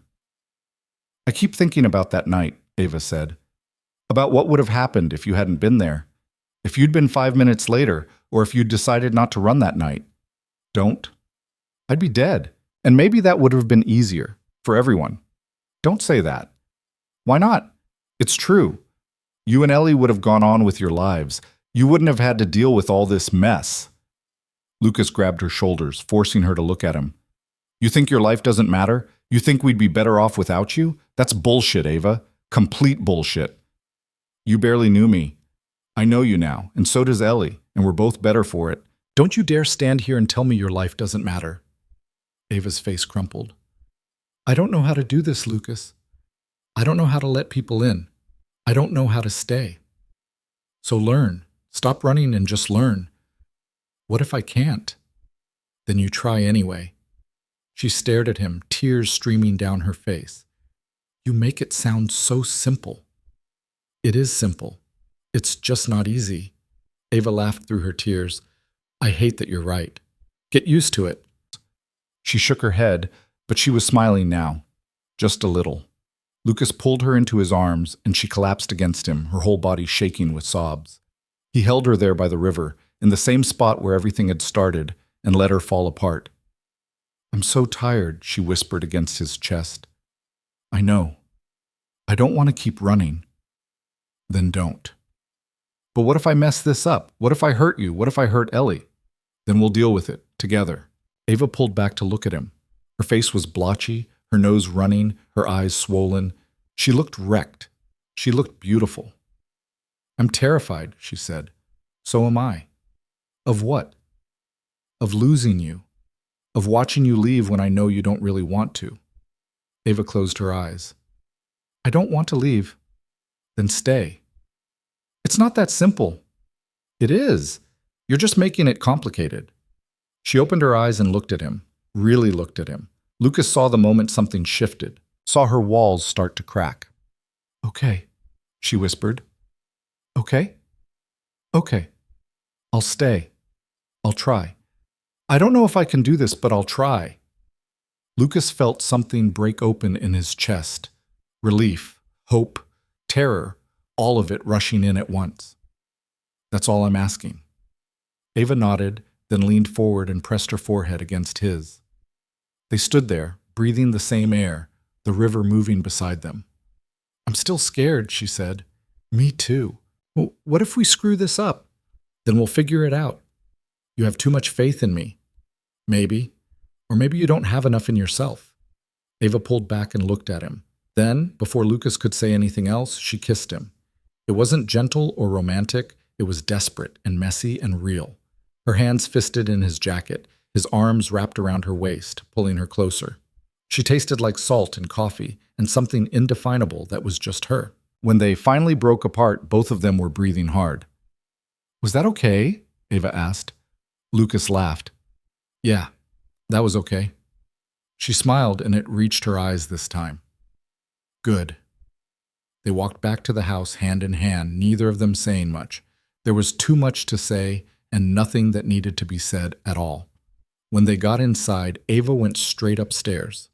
Lucas heard her knock on Ellie's door, heard the soft murmur of voices. When she came back down, she looked lighter somehow. What did you tell her? Lucas asked. That I'm staying, that I'm not going anywhere. What did she say?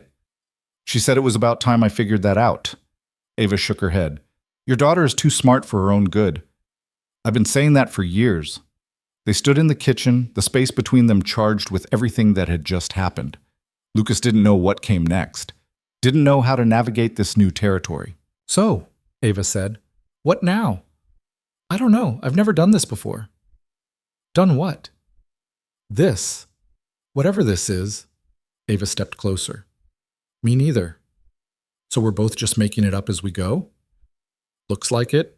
Lucas reached out and tucked a strand of hair behind her ear. I can live with that.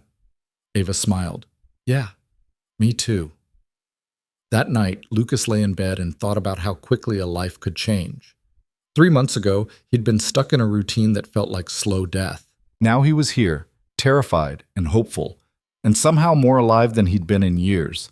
He heard Ava moving around in the room across the hall, heard her settle into bed. The house creaked and sighed around them, familiar and warm. Lucas closed his eyes and, for the first time in a long time, felt like maybe things were going to be okay. The next morning, Ellie burst into Lucas's room at 7, already dressed and buzzing with energy. Dad, Ava's still here!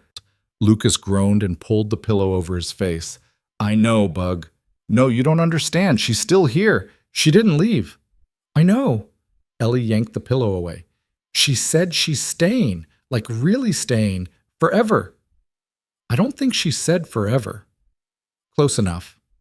Ellie bounced on the bed. This is the best day ever. Lucas couldn't help but smile. All right, let me get up. By the time he made it downstairs, Ava was already in the kitchen making coffee. She looked tired but content, her hair still messy from sleep. Morning, she said. Morning. Ellie appeared between them, grinning like a maniac. Are you guys dating now? Ava nearly dropped her mug. What? You kissed, right? That means you're dating. Lucas and Ava looked at each other, both of them turning red. How did you... Lucas started. I wasn't asleep during the movie. You're both terrible whisperers. Ava covered her face with her hands. Oh my God. Lucas couldn't help it. He started laughing. Then Ava started laughing. Then Ellie joined in, and soon all three of them were laughing so hard they couldn't breathe. So? Ellie pressed. Are you? Lucas looked at Ava. She looked back, her eyes bright, a smile playing at her lips. Yeah, Lucas said. I guess we are. Ellie pumped her fist in the air. Yes, I knew it! You're way too invested in this, Ava said. You're my family now. Of course I'm invested. Ava's expression softened. She knelt down and pulled Ellie into a hug. Yeah, I guess I am. Lucas watched them, his chest tight with something that felt dangerously close to happiness. He'd spent 5 years convinced that this was it, that his life was set in stone, that he'd never feel anything close to what he'd had with Claire. But this was different, not better or worse, just different, real and messy and uncertain in all the best ways. Ava looked up at him over Ellie's shoulder, and he saw it in her eyes. The fear, the hope, the determination to try. It wasn't perfect, it wouldn't be easy, but it was something worth fighting for. And for the first time in a long time, Lucas believed they actually had a shot. The rest of the weekend passed in a blur. They spent Saturday morning at the park, Ellie running ahead while Lucas and Ava walked behind, their hands brushing but not quite holding. Sunday they tackled the disaster that was Ellie's closet, unearthing clothes she'd outgrown and toys she'd forgotten existed. It felt domestic, normal, like they'd been doing this for years instead of months. But underneath the normal, Lucas could feel Ava's uncertainty. The way she'd pull back when they got too close, the way her smile would falter when she thought no one was looking. She was trying, but the fear was still there, lurking just beneath the surface. Sunday night, after Ellie was asleep, they found themselves on the porch again. The ritual had stuck, even through everything. You're quiet, Lucas said. Just thinking. About? Ava pulled her knees up to her chest. About how I don't know how to do this. Be someone's girlfriend. Be part of a family. I keep waiting for the other shoe to drop. What shoe? The one where I realize I'm in over my head and run. Again. Lucas turned to look at her. You're not going to run. You don't know that. Yeah, I do, because you're here. Right now. Even though you're scared. That's not running. Ava rested her chin on her knees. What if I hurt you? Then you hurt me. I'll survive. What about Ellie? She'll survive too. We're tougher than we look. Ava smiled faintly. You make it sound easy. It's not easy, but it's worth it. She looked at him, her eyes searching his face. You really believe that? Yeah, I do. Ava reached over and took his hand. Her fingers were cold, but her grip was steady. Okay. Okay? Okay. I'm going to trust you on this, even though it terrifies me. Lucas squeezed her hand. That's all I'm asking. They sat there until the cold drove them inside, hands linked, the river moving steadily below. Lucas didn't know what the future held, didn't know if this would last a month or a year or forever. But right now, in this moment, it was enough. December came in cold and gray, the kind of weather that settled into your bones and stayed there. Ava had been living with them for 4 months now, officially Lucas's girlfriend for 3 weeks, and the whole thing still felt surreal. She'd wake up some mornings convinced it was all a dream, that she'd open her eyes and find herself back in her old apartment in the city, alone and lost. But then she'd hear Ellie singing off-key in the shower, or smell coffee brewing downstairs, or feel Lucas's hand reach for hers across the kitchen table, and she'd remember. This was real. This was her life now. The problem was, she still didn't quite believe she deserved it. It showed in small ways. The way she'd flinch when Lucas called her his girlfriend in front of other people. The way she'd pull back when things felt too good, too stable. The way she kept a packed bag in the back of her closet, just in case. Lucas noticed. He didn't say anything, but she knew he saw it. He saw everything. One Saturday morning, Ava was at the diner when Daniel walked in. She recognized him immediately. 3 years together, 2 months from a wedding, and she'd know that walk anywhere. Confident, bordering on arrogant, like he owned whatever space he entered. He sat down at the counter, right in her section. Ava's hand started shaking. Coffee, he said, without looking up from his phone. Ava's voice came out strangled. Daniel? He looked up. For a second, he didn't recognize her. Then his eyes widened. Ava? What the hell? Donna appeared at Ava's elbow. You okay, honey? I'm fine, Ava lied. I got this. Donna gave Daniel a hard look, then retreated to the kitchen. Ava poured coffee with trembling hands, sloshing some onto the counter. What are you doing here? Daniel asked. I work here. No, I mean in Graywood. Last I heard, you dropped off the face of the earth. I needed a change. Daniel laughed. It was bitter, sharp. A change. That's what we're calling it? Ava set the coffee pot down. What do you want, Daniel? I'm passing through. Job interview in the next town. Didn't expect to run into my runaway fiancé serving coffee in the middle of nowhere. I'm not your fiancé. No. You made that pretty clear when you disappeared without a word. Ava felt the familiar guilt twist in her stomach. I'm sorry. I know that doesn't mean anything, but I am. You're right. It doesn't mean anything. Daniel took a sip of coffee. You destroyed me, you know.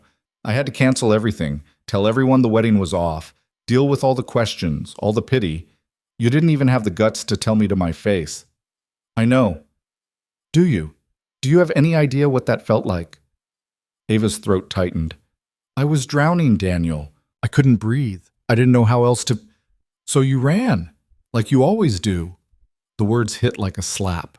Ava felt tears prick her eyes. That's not fair, isn't it? Be honest, Ava. How long before you run from whatever poor bastard you've attached yourself to here?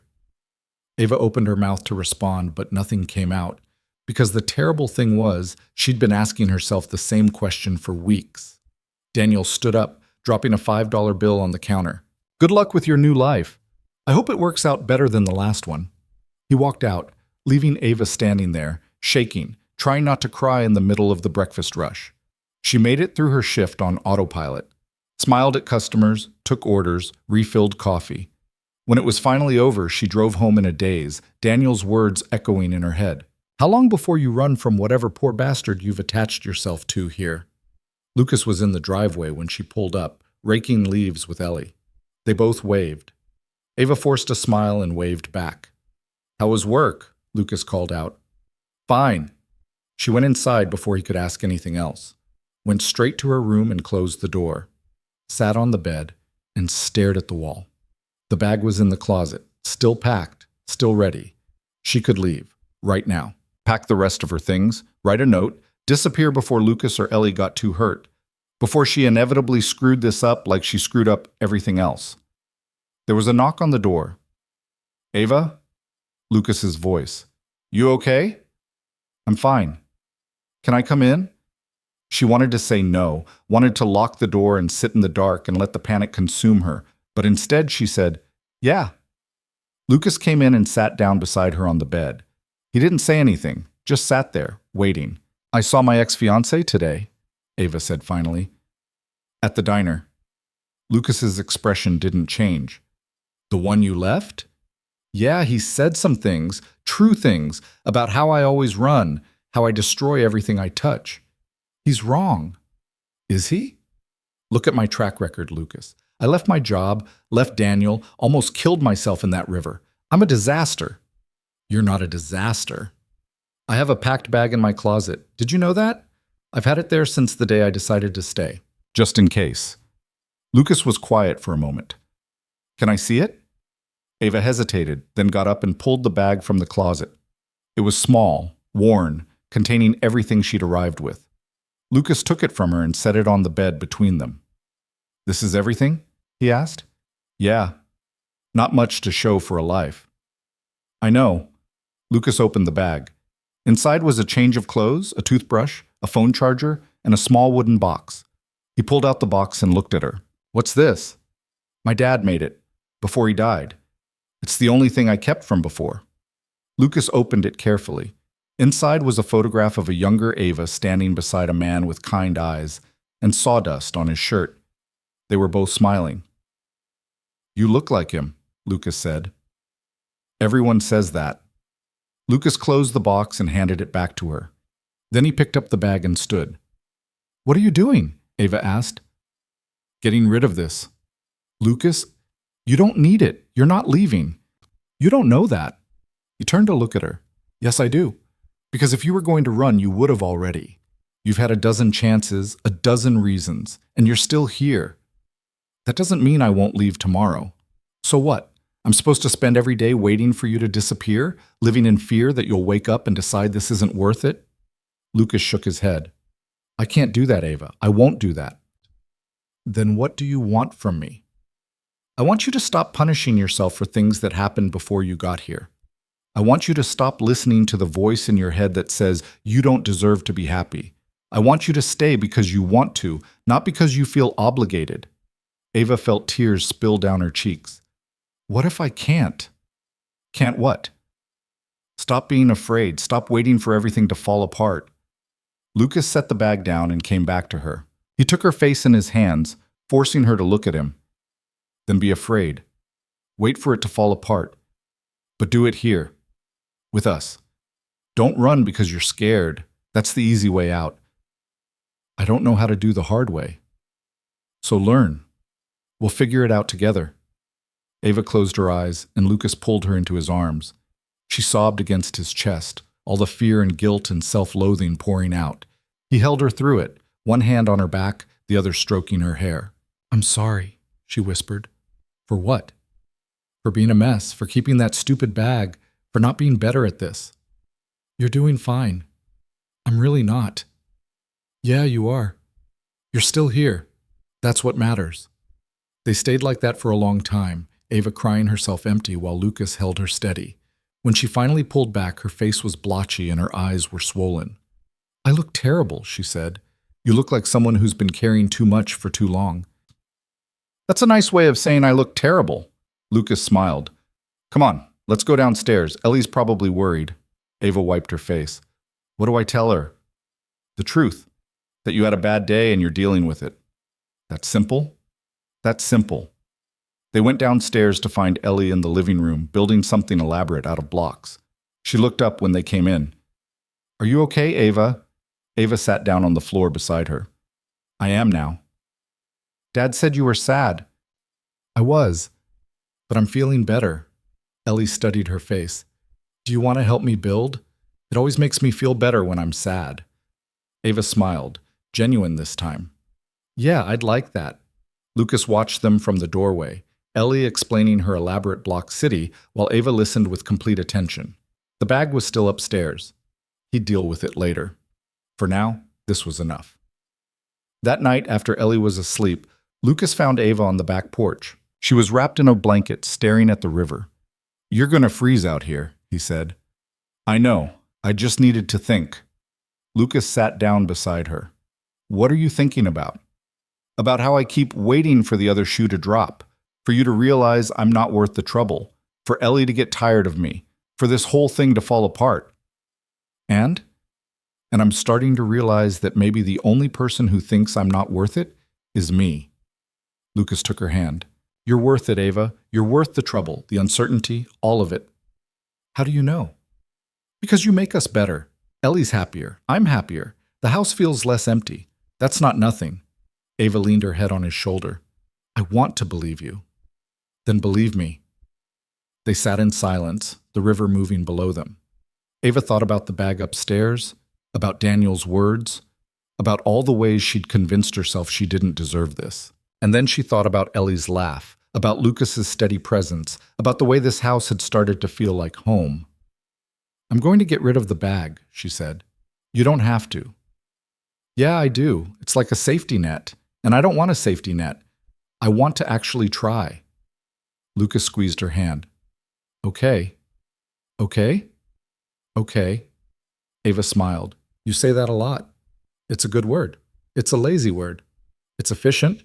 Ava laughed and Lucas pulled her closer. They stayed out there until the cold was unbearable, then went inside and up to bed. Ava paused outside her room.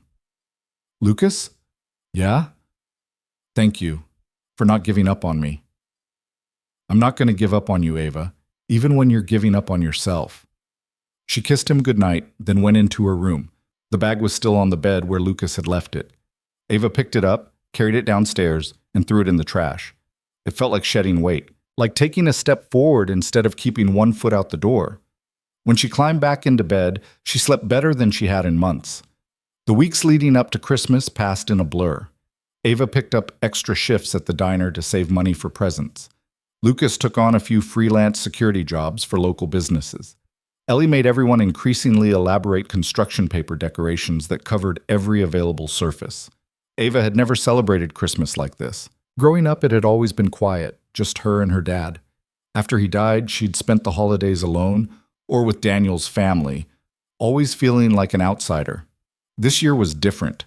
Ellie insisted they get a real tree. They drove out to a farm 20 minutes away. Ellie running between rows of pines while Lucas and Ava followed behind. That one. Ellie pointed at a tree that was at least 9 feet tall. That won't fit in the house, Bug, Lucas said. What about that one? Also too tall. You're no fun. I'm extremely fun. I'm just also practical. They settled on a 6-foot tree that leaned slightly to the left. Lucas secured it to the roof of the truck while Ellie supervised, offering completely unhelpful suggestions. Back at the house, they spent the evening decorating. Ava had never done this before, and it showed. She kept tangling the lights, putting ornaments on branches that couldn't support them, stepping back to admire her work, only to have it all crash to the floor.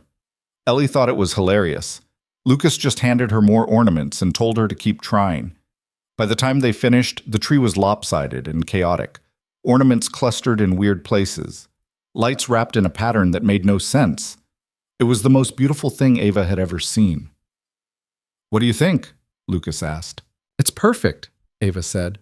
It's kind of a disaster, Ellie said. Same thing. They stood there, the three of them, looking at their ridiculous tree. Ava felt something settle in her chest, something warm and permanent and terrifying in the best way. Christmas Eve came too fast. Ava worked the morning shift at the diner, then came home to find the house transformed. Lucas had strung lights across the porch, hung wreaths on the doors, even set up the ancient nativity scene he'd found in the attic. You've been busy, Ava said. Ellie's orders. Where is she? Upstairs wrapping presents. She won't let me help. Says I don't know how to make the corners crisp. Ava laughed. She's not wrong. That evening, they made dinner together. Nothing fancy, just pasta and garlic bread, but it felt special. They ate by the light of the Christmas tree, Ellie chattering nonstop about what she hoped Santa would bring. I thought you didn't believe in Santa anymore, Lucas said. I don't, but I'm hedging my bets. Smart kid, Ava said. After dinner, they watched a movie, some old classic Ava had never seen. Ellie fell asleep halfway through, curled up between them. Lucas carried her upstairs, and Ava heard him reading to her, even though she was already asleep. When he came back down, Ava was sitting by the tree, holding a small wrapped box. What's that? Lucas asked. Your present. I know we said we weren't doing presents, but I couldn't help it. We definitely didn't say that. Ellie would riot. Ava smiled. This is just for you, for me. Lucas sat down beside her and took the box. Inside was a small wooden frame, clearly handmade. The wood was smooth, the corners perfectly joined. Inside the frame was a photograph of the three of them from Thanksgiving, Ellie between them, all of them laughing at something off camera. You made this? Lucas asked. My dad taught me. It's not perfect, but it's perfect. Lucas's voice was rough. Thank you. I wanted you to have something to remember, in case... She stopped. In case what? Nothing. Never mind. Lucas set the frame down carefully and pulled her close. You're not going anywhere, Ava. Stop waiting for it to end. I'm trying. I know. He kissed her, slow and gentle, and Ava felt herself relax into it. When they pulled apart, Lucas was smiling. I have something for you too, he said. I thought we weren't doing presents. This isn't a Christmas present. It's just something I wanted to give you. He went to the closet and came back with a small box. Inside was a key. Ava stared at it. Is this a key to the house? You've been living here for 4 months. Seems like you should have one. Lucas, I can't. You can. You should. This is your home too, Ava. Not a temporary stop. Home. Ava's eyes filled with tears. She took the key, feeling the weight of it in her palm. Thank you, she whispered. You don't have to thank me. Yeah, I do. They sat there by the tree, holding each other, the lights casting soft shadows across the room. Ava thought about how far she'd come from that night in the river, how close she'd been to giving up, how Lucas had pulled her out and given her something worth staying for. She wasn't fixed, wasn't healed, still had moments where the fear crept in and told her to run. But she was trying, and for the first time in her life, trying felt like enough. Christmas morning came with Ellie jumping on Lucas's bed at 6 a.m. Wake up! Santa came! Santa needs coffee, Lucas groaned. No time. Come on. They stumbled downstairs to find Ava already up, coffee made, sitting by the tree in her pajamas. She looked nervous. Merry Christmas, she said. Merry Christmas, Lucas said, kissing her forehead.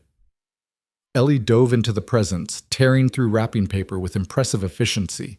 She'd gotten books, art supplies, a new bike from Lucas. She squealed at each one, immediately making plans for how she'd use them.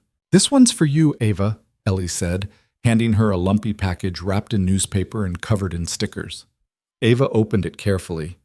Inside was a bracelet made of yarn and beads, clearly handmade. "I made it myself," Ellie said proudly. "The beads spell out your name, see? A V-A." Ava's throat tightened. "It's beautiful, Bug. Thank you." She put it on immediately, and Ellie beamed. There was one more present under the tree, a small box addressed to Ava from Lucas. She opened it to find a simple silver necklace with a small pendant shaped like a river. "I had it made," Lucas said, "to remember where it all started." Ava couldn't speak, just put it on with shaking hands and pulled him into a fierce hug. "I love you," she whispered against his chest. Lucas went still. "What?" Ava pulled back to look at him. "I love you. I should have said it sooner, but I was scared. But I'm done being scared. I love you, Lucas Reed." Lucas's face broke into the biggest smile she'd ever seen. "I love you too." "Finally!" Ellie shouted from across the room. "I've been waiting forever for you guys to say that." They all laughed, and Ava felt something in her chest expand. This was her family. These two people who'd taken her in when she had nothing, who'd given her a reason to stay, who'd loved her even when she couldn't love herself. The rest of the day passed in a warm haze. They made pancakes for breakfast, burnt half of them.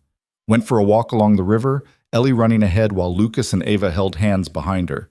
Came home and made dinner together, Lucas's mom's recipe that he'd been too scared to try since she died. It wasn't perfect. The turkey was dry, the mashed potatoes were lumpy, and they forgot to make vegetables entirely. But it was theirs.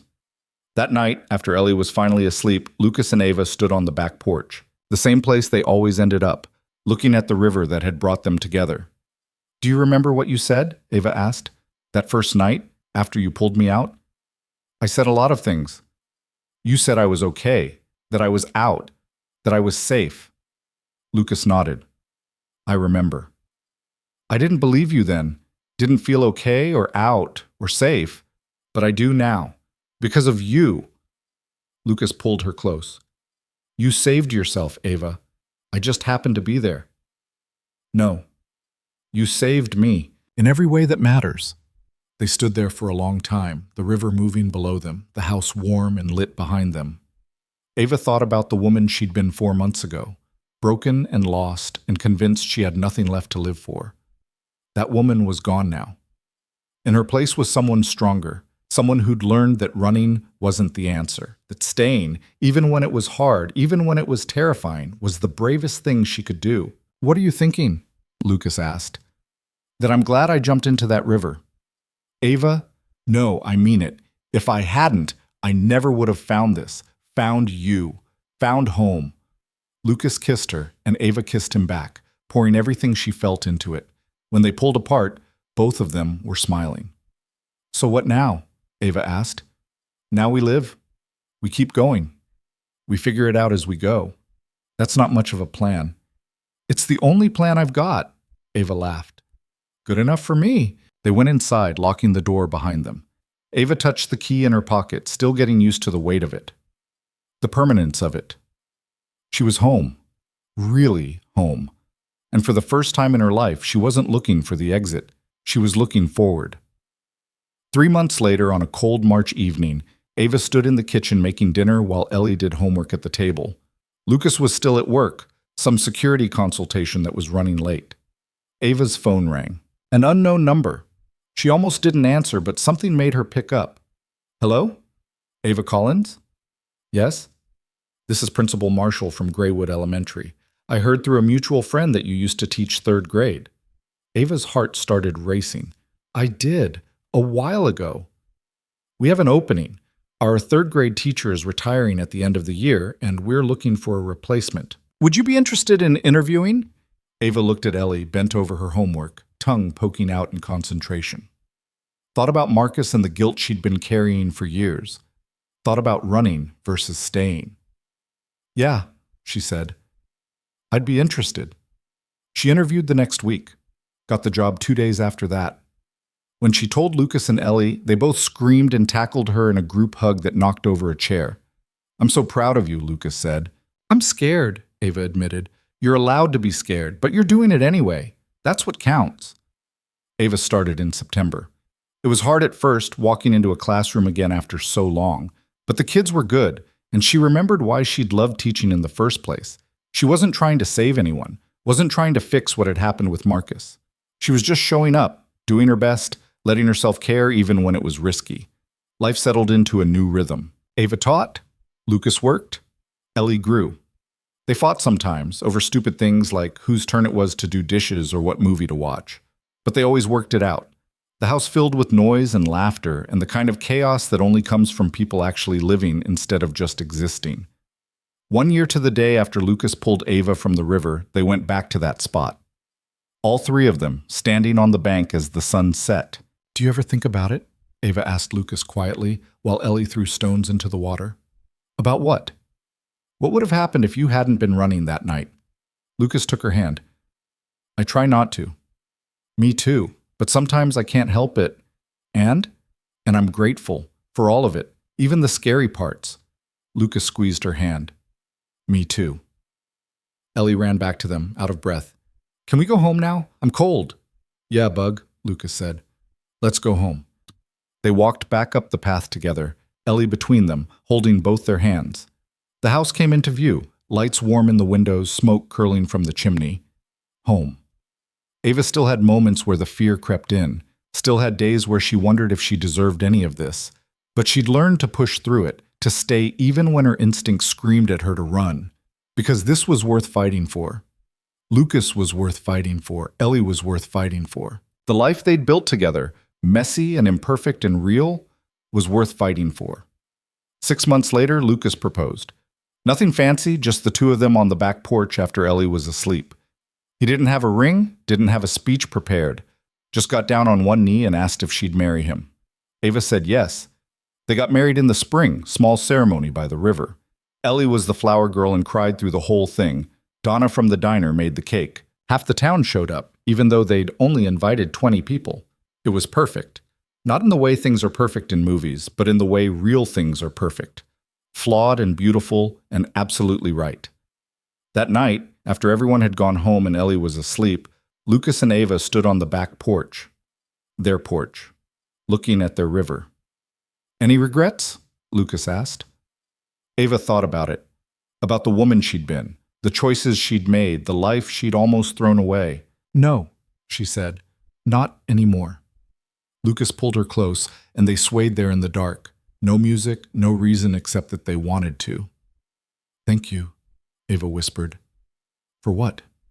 For pulling me out of the water, for not letting me go, for giving me a reason to stay. You gave me a reason too. They held each other as the river moved below them, steady and constant and absolutely certain. The same river that had almost taken Ava's life had given her a new one instead. She'd jumped into this darkness, and Lucas had pulled her into the light. And she'd stayed. Not because she had to.